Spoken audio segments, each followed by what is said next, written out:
What would you give someone who's starting from scratch? It turns out in big cities like Berlin, a bike is a pretty good place to start. For the second story, we found a janitor who was working by day and studying by night, and it's kind of crazy to see where he ended up. And for the grand finale, this one really got me. You know when someone solves a problem that no one else even tried to fix? That's what this is, except with a little bit of Tony Stark involved. Are you Tony Stank? All that and a little bit more today on The Good News. Running.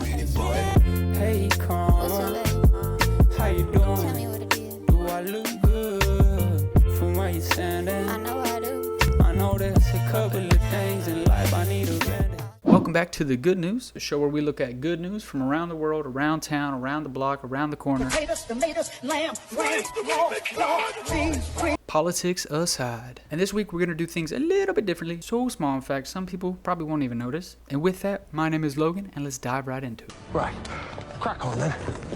To kick things off, I was thinking, what are some of the simplest things that you can think of that could really change someone's life? I'm curious to hear what you guys think. And let me tell you about this woman in Berlin, Annette Krüger. She didn't start a tech company or go viral. She just noticed that a bunch of refugee women in her city couldn't ride bikes. And for a lot of them, that meant you can't go to work, you can't go to language classes, you can't drop off your kids. Basically, it just meant you were sort of stuck. So Annette, along with her co-founder, started holding these free bike lesson sessions. At first, it was just a few people volunteering and donating bikes, but then it turned into an entire nonprofit called Pegues. And then they taught over 1,700 women and girls how to ride bikes. And not just how to ride bikes, but how to repair bikes, how to understand Berlin's traffic laws, and even how to teach other people in their own communities, like their neighbors, how to ride bikes. I don't know about you guys, but I love stories like this because it's not like flashy, there's no gimmicks, there's no drama, it's not sponsored, it's all grassroots. It's just one person seeing a problem and being like, let's fix it, let's make some good news. So I'm wondering, in your own life, what's something that seems small, but in the long run, it ended up giving you a greater sense of freedom? Honestly, for me, it's probably buying this microphone and camera.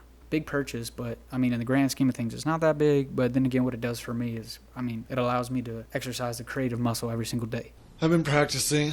And moving on to our second story today, you ever look at someone and think, how did you go from that to this? Let me run this by you real quick. A year ago, this man was mopping floors at a school in New York. No tech degree, no fancy resume, just working as a janitor. But today, he's a developer at a fashion tech startup. And that's real. His name is Anthony Pegues. And honestly, his story is probably one of the most motivating things I've heard in a while. Now follow me. Anthony's from New Rochelle, and he was cleaning at a middle school to just stay on top of his bills. Some nights, if he didn't have his own bed, he would crash on his mom's floor, just trying to make it through the week. Where he was at in life, he had no coding background and not much of a plan. But he decides one day, I'm going to try something different. He applies to a tech program, and he gets rejected. Let me try that again. But instead of quitting, he did some research and he found this place called Pegues. It was a free tech boot camp in the Bronx. And then he asked himself, why not me? And so he signed up. And here's the grind he committed to. Still working, still tired, still head underwater in bills, just hustling. Studying nights, learning full stack development, which, by the way, is not easy. No excuses for him, though. It's just hungry dogs run faster. And then he graduates valedictorian of his class, a little bit like Shalisa Fierce, and immediately lands a dev job at a startup called Le Fleur. Thank you, Chuck Norris. Thank you, Peter. And that's 1 year from janitor to developer. And when I first heard Anthony's story, I had to pause. Because stories like his remind me, it's not about where you start. It's about what happens when the opportunity meets your obsession. Like how many Anthonys are out there right now in the world that could make that leap? Like if someone just gave them the shot or they just took the chance. And look, not everybody's path is the same. I know that. But when you see someone rise like that, it makes me ask myself, and maybe even you guys ask yourself, what would I do if I stopped waiting for permission? Like what could I do really if I gave myself the shot? And I don't know, it might be corny, but it is real life. And it's kind of a story about being so fed up with your circumstances and almost with yourself that you decide to just take a leap and say, fuck, and just see where you land. And that's some good news. And for the grand finale, which is actually a little bit shorter than Anthony's story, but it's so crazy that I wanted to save it for the very end because these guys are like real life Tony Starks and not the one that Ironheart shaded for no particular reason. He contributed immensely to the field, so I won't roast Tony Stark off rip. But I don't have $1 billion. Tony Stark was able to build this in a cave with a box of scraps. Okay, imagine with me. You lose a limb. And the doctor says $20,000 cash right now, up front, no payment plan, or you leave empty-handed. That was kind of fucked up. What would you do? And 2 cousins from Nairobi found an answer. They built a high-tech robot arm from e-waste. No degree, no budget, just scrap parts in a shed. And we're talking about David Gatu and Moses Kenyan. And honestly, you can see neither one of them finished college just because tuition costs were way too much. But that couldn't stop them from thinking about what they saw every day. Being people caught in motorcycle accidents, industrial accidents, infections, and diabetic amputations. And what they saw was nobody could pay for prosthetics. So what'd they do? They went and hit the junkyards. Bunch of scraps! Old electronics, broken motors, wires, devices. That's where they started. And all the way back in 2012, they built their first prosthetic arm for one of their neighbors. But now, the latest version, I'm talking real tech. It uses a brainwave headset to read neural signals and wirelessly control the arm. And I'm dead serious. This thing picked up a bottle and poured itself a drink. Now, here's why this is so important. They're not keeping this to themselves. They're visiting schools and mentoring kids so that they could build a new crossroad around what they learned for the future of their community. Now, people in their neighborhoods have a new choice to go down a different career path than what was previously available to them. That's what I'm talking about. Like, come on, man. That's some good news if I've ever heard it. That's good. Good. Okay, moving on to a little bit more. I did have a 2-for-1 fun fact set up this week, but after seeing the common theme of invention and entrepreneurship, I reached out to the youngest entrepreneur I know and asked if he had 3 minutes to share some gold nuggets advice with us. So I bring to you solar savant and owner of Atlas Power Alliance before the age of 22. We're talking to Hunter Arthur.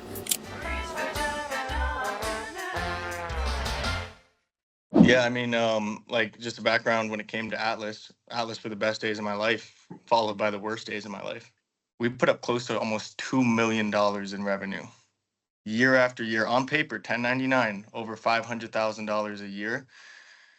And we were growing, and we became from a sales organization to a solar dealership to a brokerage, all the way up to almost an installer with 17 employees on active payroll.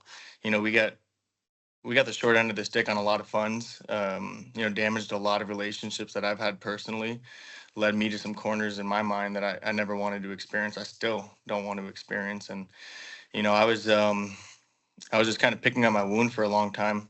I didn't realize, with Atlas, man, that's a baby. You're bringing it to life. It gave me such a reason to live. And that when the company went under and everything happened the way it happened, it's almost like I lost myself.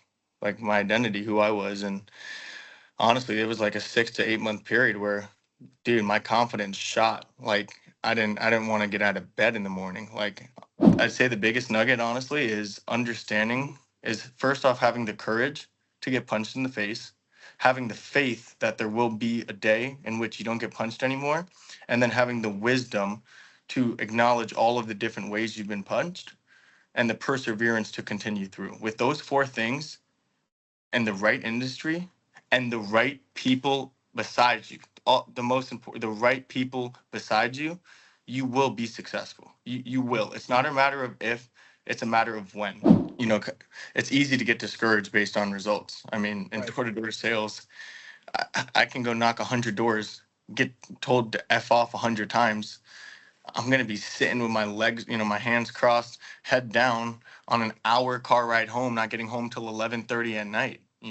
How easy is that to quit? And so we need to keep ourselves stimulated based on the input, based on, what it is that we're doing. Did I talk to the amount of people I wanted to? Did I knock the amount of doors I wanted to? And so as long as you focus on that, the goals will come. I only laugh because I'm right there with you in that car. And I was like, I'm not going back to that. For some people, you got it. You know what I mean? You'll show up again tomorrow. For me, I'm sitting at home and I'm like, there's got to be another way. There's got to be another way for me to do this. That about wraps up another episode of The Good Nüs. And if you guys see value in this sort of content and you believe in it, don't be afraid to hit that like and subscribe button. When you do that, the algorithm thinks, hey, people are engaging with this content. Maybe I'll go ahead and share this with other people. That way, more people can get some good news, sort of get a break from this rage bait media today. I have had it with these snakes on this plane. If you guys have any good news going on in your life, no matter how big or how small it might be, let us know in the comments. We love to shout you out in the next community highlight. And I've said it 1,000 times, be sure to get plenty of doom scrolling in Friday to Wednesday, because next Thursday, if I'm on time, on schedule, and on demand, we're going to be right here talking about some good news. And I hope to see you there. And as Patches O'Houlihan says, bye-bye. Hey, Carl, how you doing? Do I look good from where you standing? couple of things in life I need a bandage. Hey, karma, how you doing?